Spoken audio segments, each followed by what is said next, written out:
Hi, my name is Mary Paddock. I am the Fulbright Program Advisor at Quinnipiac University.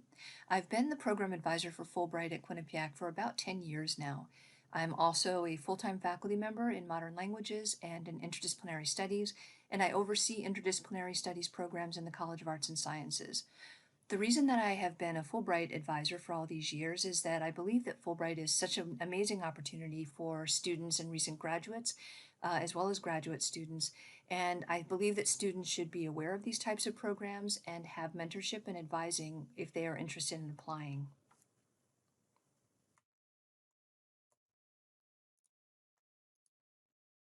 The Fulbright program was created in 1946 by the U.S. Congress based on legislation that was put forward by William Fulbright, who's pictured here. It's sponsored by the U.S. Department of State's Bureau of Educational and Cultural Affairs, and it's administered in the U.S. by the IIE and overseas by binational commissions and U.S. embassies. It's important to keep this in mind because when you are writing your proposal, you need to always keep your audience in mind. The program's goal is to foster mutual understanding between nations, advance knowledge across communities, and improve lives around the world. The program goals for Fulbright are very important as they are for any prestigious opportunity for graduate school opportunities that you might apply for, because it's very important that you are able to align your own goals, academic, professional, and personal, with the goals of the Fulbright program or the goals of whatever organization you are applying to. There are any number of people across the country who are eminently qualified for any number of opportunities based on their school performance, based on their work history, their internship and volunteer history, but they're not always going to align with the goals of every single program. So it's very important for you to be able to show Fulbright that you are going to help them accomplish their goal. Fulbright is very dedicated to diversity and inclusion, and this doesn't mean that they give preference to people who are from underrepresented populations, but they do encourage people from all different sorts of backgrounds and from all different sorts of institutions to apply. In the years that I've been advising for Fulbright, I have never known the organization to try to turn people away. They are very encouraging and very helpful, in spite of not having a very large staff, at least in my experience, but they've always been ready to answer questions from students directly, and to help you to build the strongest possible proposal that you can. Eligibility for the Fulbright is pretty straightforward. So you would need to be a U.S. citizen by the application deadline. You would need to hold a bachelor's degree or equivalent by the start of grant. And you would also need to not hold a doctorate at the time of application. You could hold one, you could be awarded one the month later, but as long as you don't hold one when you apply, you are still eligible. There are also country-specific requirements that you would find in the country summaries on the Fulbright website. Fulbright is open to graduating seniors as well as recent graduates and graduate students, and also early career professionals. The groups that are not on this list might find Fulbrights or other opportunities that are tailored specifically for them elsewhere. Fulbright has two basic award types. One is the study research grant, the other is the English teaching assistantship. You can see here the numbers of awards. These are probably from the past cycle because they do go up and a little bit up and down from one cycle to the next. And they are available in about 140 countries worldwide. These grants are 8 to 10 month grants, so they run through the academic year. So the Open Study Research Award Grant is one of the two types, and there are various subtypes underneath this, excuse me, particular type of award. As you can see here, there are the field-specific award opportunities. There are about 6 or 7 underneath here, and usually these are restricted to specific countries. And then over here on the left, you can see that there are two, the Fulbright National Geographic Storytelling Fellowship, which is a cooperation with the National Geographic, and then the Fulbright Fogarty Fellowship in Public Health, which is a cooperation between Fulbright, Fogarty, and the NIH. All of these awards are essentially the same in terms of the way that you apply for them, but each of the specific opportunities will also have specific requirements that they want you to include in your proposal.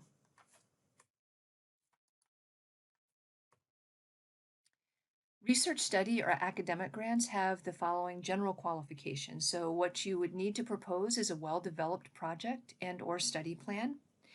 You would need to show a high level of academic or professional achievement. There is no grade cutoff for this, by the way, but it does tend to be so that students who receive these grants have a GPA of around 3.2 or above. But again, there's no cutoff. There are a lot of other factors that come into play that we'll be discussing as this presentation goes along. Demonstrated leadership ability is very important, as well as sufficient language proficiency and community engagement service orientation. Now, to these last two, bear in mind that this is basically an ambassadorial scholarship. So what they're looking for is people who are going to go to these countries not just to carry out their proposals, but also to engage with the community in which they'll be living for almost a year. So the language proficiency, even though it varies by country, and some country summaries will claim, or not claim, but they will state that you do not need to be proficient in the language. There are two things to keep in mind. One is the ambassadorial nature of this, so that people who have language proficiency are going to have a little bit of a leg up in this because they're going to be better able to interact with the community that they're going into. Also, the national Fulbright is your first hurdle in your application and in your acceptance process.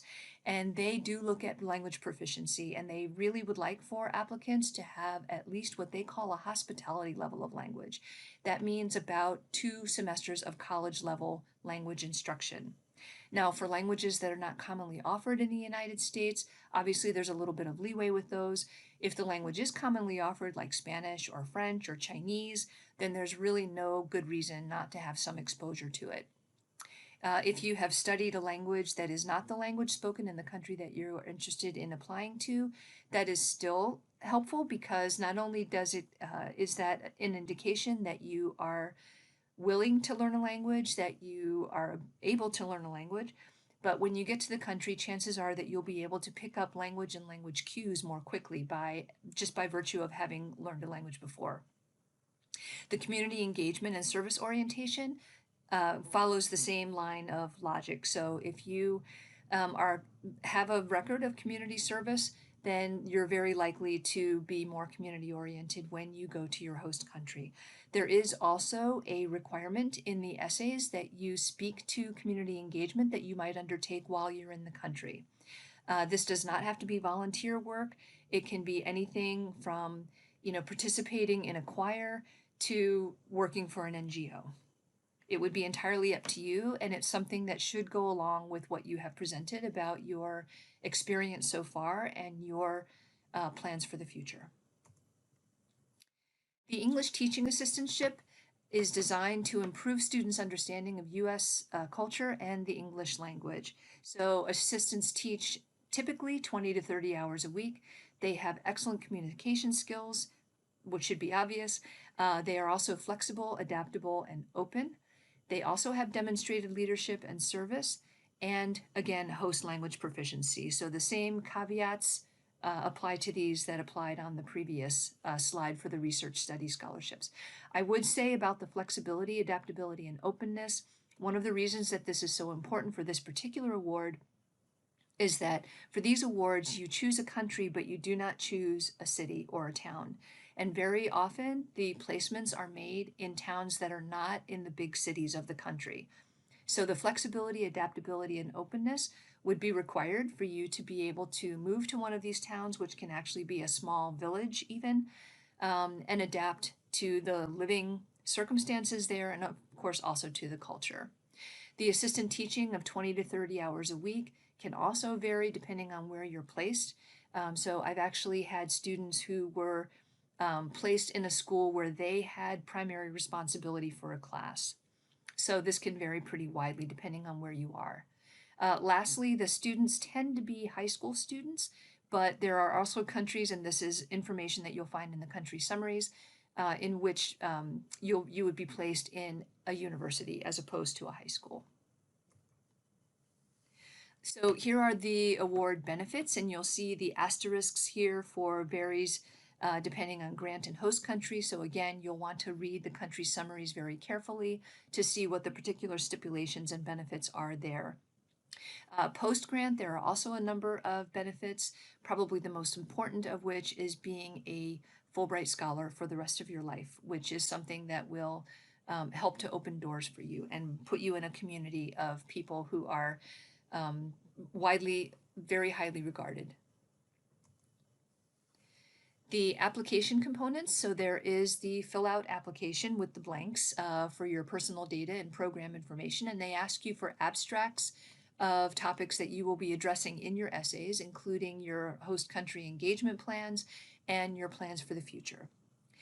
You're also required to submit two essays. One is the statement of grant purpose. This statement of grant purpose should answer the question, why me, why here, why now, and why this, especially in the case of the research study proposal.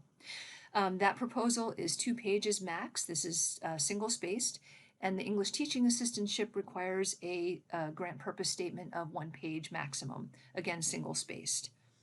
The personal statement is required for both of them, and again, that's single-spaced, 1 page maximum. The reports and references that you are required, so a foreign language evaluation for languages that you have studied, particularly if those are languages that are going to be spoken in the host country. You will also need 3 references, preferably from people who understand what the Fulbright is, so faculty members tend to be the best references for this type of program. And then a campus committee evaluation, and I'll come right back to that. You will also be submitting unofficial transcripts, and then for the research study fellowship proposals, you'll be also submitting affiliation letters, which I'll talk to in a second. So the campus committee evaluation is done by the campus committee at Quinnipiac. This is a committee that I convene once a year, and I involve people who have experience with Fulbright. This is a little bit nerve-wracking for students. I completely understand that. I went through it myself once. But we are there to help. We're not there to rank you. We're not there to eliminate you. We are there to help you to make the strongest proposal that you possibly can. So the campus committee will meet with each student and interview you. We will we will have read your entire proposal, and we will try to help you to fill in some of the gaps that we see in your proposal. The evaluation is then written by me because I convene the committee. And again, what I try to do there is not to in any way rank you against one another, let alone against applicants from other institutions, but I try to fill in some of the gaps. I try to provide information or insights that came out of your interview, that came from maybe I might talk to other people who have been your professors, with your permission, of course. And I try to provide information that will help the Fulbright Committee to get a much more comprehensive picture of you and to help you strengthen your application and proposal. That's what I am there for. The letters of affiliation are from a host country contact who agrees to advise or mentor you. This is typically a professional at a university, laboratory, or library, a community organization, an archive, whatever is involved in your proposal. The requirements vary by country, once again, and the affiliation letters need to be on letterhead, signed by the affiliate, and then you upload that in your application. ETAs do not secure affiliations because, as I mentioned before, English teaching assistantships are placements in country. So since you have no idea where you'll be placed, it really is not practical for you to try to secure an affiliation letter. Students often wonder how you make these contacts in foreign countries, and I would say the first place that you should start is with your advisor and with your professors. Even if they are not particularly well connected or active internationally, academics belong to a broad academic network, and they probably have connections that you would never have dreamed of. And if they don't have connections, they'll know people who have connections. Talk to as many people as you can who you think might be able to help you, because you never know who might have a contact where. Also, as you narrow down your options in terms of where you want to do your work and at what kind of an institution, that will also narrow down the places that you'll be looking for it. It's also important to note that Fulbright is a worldwide acknowledged prestigious fellowship. So when you contact a person to mentor you, it's typically considered an honor to be able to do this. So if people are able to do this, they tend to. I have had very few students who got a no. And then when they did get a no from someone, it was followed by, but here's someone who can help you. Okay, so this should not be an intimidating process, and it will come together for you. You just need to stay focused. The factors in selection, this is very important, obviously. So the quality and the feasibility of your proposal are at the top of the list for a reason. So the quality of it, they are looking for compelling proposals. But I would say with that, that especially if you're an undergraduate student, that doesn't mean that you have to be overly ambitious. If you're overly ambitious, then you kind of wreck the argument for feasibility, which is the other criterion. Okay, so your proposal should be compelling in the topic that you choose, in its value to the country, the host country that you're going to be in, and or to the United States when you return. And the feasibility of it needs to correspond to your own background and to your ability to accomplish what you want to accomplish in the course of 8 to 10 months. So the language preparation that you'll need, the access to resources that you'll need, and of course the training that you bring with you in order to be able to complete your project. Your academic or professional record, of course, they'll be looking at your personal qualifications, which will come through in recommendation letters and also in the essays that you'll be writing. Your language preparation, as I discussed before, and then the preference factors established by the Foreign Fulbright Scholarship Board, which is actually the final word on the scholarships. Okay, and then as I mentioned before, the extent to which you and your project will help to advance the Fulbright program goals. This is not something that you want to address as such in your proposals, but you want to make sure that what you do write does align with Fulbright's goals. Okay, and then of course the requirements of the program in individual countries. I cannot stress enough that you should basically memorize the country summary once you decide where you want to go. And then of course Fulbright's desirability of achieving diversity, which includes underrepresented populations, but also includes people from different backgrounds and from different institutions. Here is the application timeline. So from April, beginning right now, essentially until September, you would work on designing your project and preparing your application. Your project design, one of the reasons that you need to start earlier rather than later, is not only so that you can have the strongest possible application and work with me to help, especially with your essays, excuse me, but you're going to need this time uh, to try to find your affiliation, and to connect with people, potentially in your host country, especially if you're proposing a research study grant. Bear in mind that a lot of countries are not on the same academic calendar that the US is. So when you get around to trying to contact somebody when our semester is over, their semester may not yet be over, which is fine. You'll be able to get in touch with them, but it might also be over by the time you try to connect with them in September, or it might not yet have started. So keep that in mind when you are contacting people. Give them as much time as possible to respond to you, and likewise to faculty members who you would like to write letters for you. The campus deadline is going to be around September 10th. I haven't set the date yet, but it's usually in the first couple of weeks of September. The reason for this, you see that the final deadline is October 13th. So we need time to read the proposals, interview the candidates, and you need time then to make revisions to your proposals based on the conversation that you have with the campus committee. This is just a week or so after classes begin. I acknowledge this, but that means that you really need to be working on your project over the summer if you want to be able to submit a strong project when the deadline comes around. October 13th, of course, falls at midterm, which means that everybody's going to be wildly busy. But believe me, there are people across the country who are going to be running across the finish line, and that's what you need to be prepared to do. Okay, and I will help you with that. But when they say it's due by 5 p.m. on October 13th, they mean 5 p.m. on October 13th. No late applications for any reason. That's been my experience. I have tried. All right, and then after that, they go to the national screening committees in November and December, and those committees meet, they make recommendations. They typically recommend twice the number of applicants to the host country as the host country will accept, or as the host country has in fellowships. That information is also available on the country summary. And then they forward them to the host countries, which then review the proposals basically during the spring semester. So this is a typical academic timeline where you hurry up and get everything in by September, and then there are a lot of waiting periods. So then the host country reviews, and then they make their decisions sometime between January and May. And they come out at different times. It very much depends on their own schedule. But then once you find out your application, the selection notice goes to the Fulbright Foreign Scholarship Board, where the final selection and notification is made. This final step, by the way, I'm not sure what their criteria are there, but I can say that in my years, both at Quinnipiac and at other institutions working with students applying for Fulbrights, I have yet to see or hear of anyone being bounced by the Foreign Scholarship Board at the last minute. But they're there for a reason.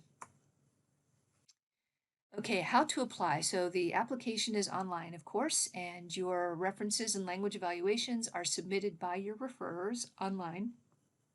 The letters of affiliation you get on letterhead, and you scan them in and upload them to your application. So you want to make sure you leave plenty of time for that letter to be written and to get to you in time.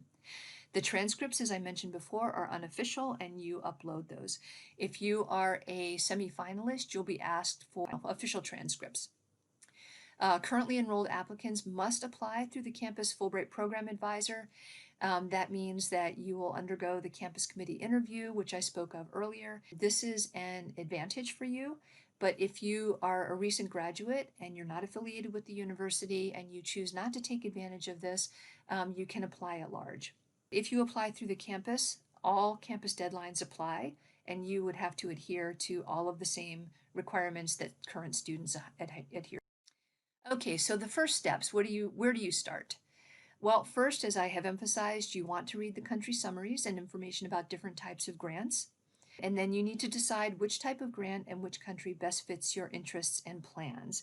Now, a number of students approach me in the beginning and say, I can't decide between the study research grant and the English teaching assistantship. Which do you think? Well, first of all, it's not up to me at all. But second, I tend to find that students who read the information and think about what it would mean for them to work as an English teaching assistantship versus undertaking a study research grant, they end up narrowing it down to the point where really only one of them makes sense. So just be very thoughtful about this, be patient with yourself, and give yourself some time to think about it and explore all of your options by being informed. And it should boil down to really one option for you as well. You want to contact me and stay in touch with me. There's no formal registration, but you're sort of registering on my radar as someone who's interested in the Fulbright. I am not going to impose any sort of timeline on you. I'm not going to be contacting you because it requires a lot of self-motivation to apply for this. And so if you're motivated, please do contact me. Please stay in touch with me, and please send me your proposal drafts. I will talk to you about that all in detail when you contact me, but don't be shy. Okay, that's what I'm there for. What can you do right now? Well, of course, you can perform as well as you can in any of the courses that you're taking at Quinnipiac, and you can make an effort to find courses that build upon your interests and on topics you might pursue as a Fulbright scholar. So while you don't necessarily need to be able to say, well, I took courses in this particular subject, what Fulbright is going to want to see overall is that you have a track record. So if you are suddenly applying to do a project associated with homelessness and there is nothing about homelessness or human rights or anything even related to it in your background, it's going to be a little bit difficult for Fulbright to envision you undertaking this plausibly. Okay, so you really want to continue to build on the track record that you have. You also, in terms of the track record and attending cultural events, pardon me, on and off campus to familiarize yourself with current events and debates, and become involved in Quinnipiac and the larger community via internships and community service. So this not only gives you a track record with respect to community service, but it also gives you more information, right? So that the proposal that you write is more informed. Get to know your professors, especially those in your area of interest. I think this is generally good advice for any student, but the advantage of it in this particular context is that when your professors know you, your professors can write much more knowledgeable and detailed and interesting letters of recommendation for you. So you don't want to be one of the thousands of students who gets recommended based on your punctuality and your ability to handle assignments in that particular class, right? You want professors to be able to talk to the quality of your intellect, your curiosity, your motivation, and those sorts of things that people get to know about you when they get to know you a little bit more closely, and particularly outside of a classroom. You should also consider studying abroad. Studying abroad not only gives you experience in a foreign country, but it also shows to Fulbright that you are adaptable, that you're interested in foreign cultures. Okay, and then my advice around the clock is going to be begin to or continue to study a foreign language now. This is something that is not going to hurt you, even if you go to a country where that language is not spoken. As I mentioned before, not only your adventurousness in taking on a foreign language, but also your ability to learn a foreign language and your ability to adapt to a language in a foreign country, even if you haven't studied it. All right, so now we're gonna talk about a few myths about the Fulbright. I've already characterized them as myths, so you know that it's not a true-false exam. But one of the myths is that only applicants with a 4.0 GPA or in honors programs are considered. This is obviously not true. What's really important, obviously your academic record is important, but project feasibility and the strength of your project and your personal statements, again, you're answering the questions why you, why here, and why now. And particularly in the case of the study research proposal, you're going to be answering the question why this project. And also your recommendations, your affiliation or affiliations, depending on your project proposal, and your community involvement are just as important. The Fulbright is looking at a complete picture of you. Another myth that you have to speak a foreign language fluently in order to apply is also not true, but there are absolutely benefits of having studied foreign language and of course of being able to speak the language of the country that you're going to, for the reasons I just spoke about, but also of course because it meets Fulbright's goal of engagement and intercultural exchange. Students who have a lot of experience abroad have a significant advantage when applying for a Fulbright.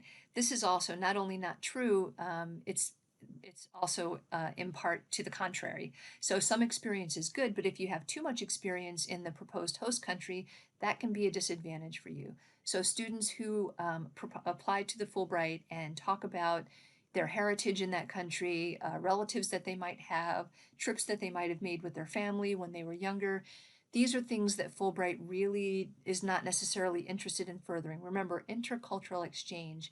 So when you are applying to go to a country, they don't want to envision you going to that country and spending a lot of time tracking down your heritage, visiting with relatives, and so on. They really want you to be interacting with people, okay, and representing the United States, as well as promoting intercultural exchange in general. Applying for a Fulbright grant is a laborious, time-consuming exercise. Well, this one I lied about because this is not a myth. But to call it laborious and time-consuming is to put a completely negative spin on it. There are also positive sides to this. And here are some of them. So it's time well spent, it's valuable preparation for many prestigious competitive endeavors, it's enriching, and it's also validating. So why do I say it's validating? Well, imagine, so you're reading this now because you either are ready to graduate, you're certainly intending to graduate, or you're a graduate or a graduate student, which makes you eligible for a prestigious scholarship like this. And I think it's important for students to take a couple of minutes, take some time to reflect on this, what you have accomplished as an undergraduate or as a graduate student at Quinnipiac is something that is going to help open doors for you. It makes you eligible for programs like this, and that puts you in a class with educated people from all different types of institution from across the world. Right, so this is something for you to be proud of and to reflect on. And I have to say that in the years that I have been advising the Fulbright, to a person, that means every single person that I have worked with has told me whether they won a Fulbright, whether they were a semi-finalist or not, has told me that the process alone was very eye-opening for them. It helped them greatly in clarifying their goals and in understanding how what they have done has set them up for what it is that they want to do in life.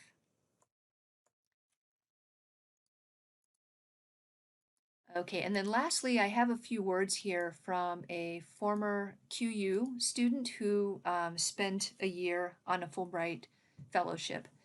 And he says here that his entire experience from applying and then assimilating back into the US has benefited him. The application process, which he describes as tedious, is something that has prepared him to apply for other grant and scholarship opportunities. The transition to a foreign culture, of course, is very challenging, but once you have done that, becoming acclimated to a new culture, whether that be in your own country or in another country, is somewhat easier. And then the responsibilities that he had as a Fulbrighter were very daunting at first, particularly being in a foreign country. But it's a way to help you to build experience so that you feel like you can handle anything that you're asked to do one way or another, whether you're prepared for it or not. So here is some contact information for Fulbright. As I mentioned before, they are very eager to hear from you and very eager to help you. So you want to stay in touch with them if possible. Also check on the website. There are webinars every year for prospective candidates to help you with the application process, to help you understand different aspects of the application. I recommend them highly. It is really difficult to be too informed about applying for a Fulbright. Please also get in touch with me and let me know that you are interested in applying, and we can talk about next steps. Thank you very much, and I hope to hear from you. Take care and be well.